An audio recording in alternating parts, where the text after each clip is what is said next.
Hello, kids! Today, let's learn the alphabet with their sounds. Are you ready? Let's start. A is for apple. Apple. B is for ball.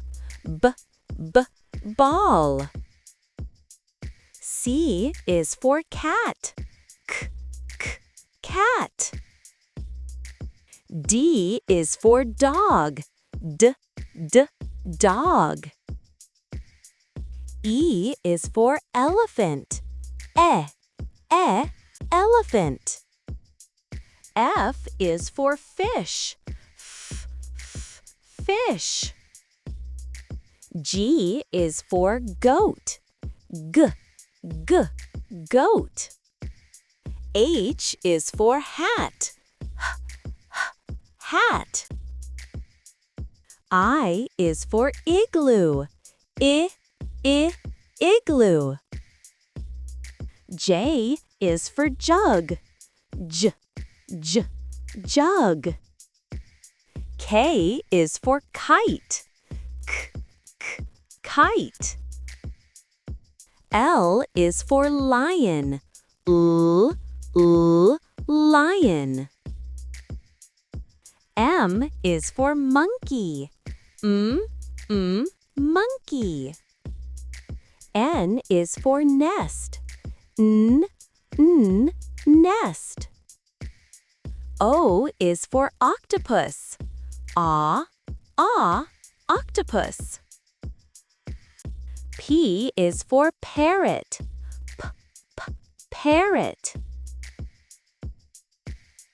Q is for queen.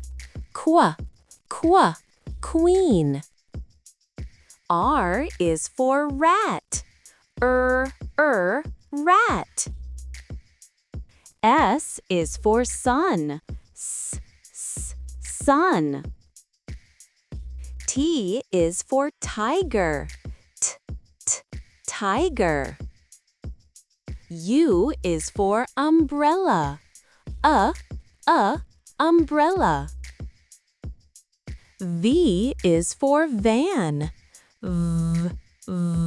Van. W is for watch. Watch. X is for box. Box. Y is for yarn. Yarn. Z is for zebra. Zebra. Great job, kids! You learned all the letters A to Z and their sounds. Keep practicing every day, and you'll become super smart. See you in the next fun learning video. Bye-bye.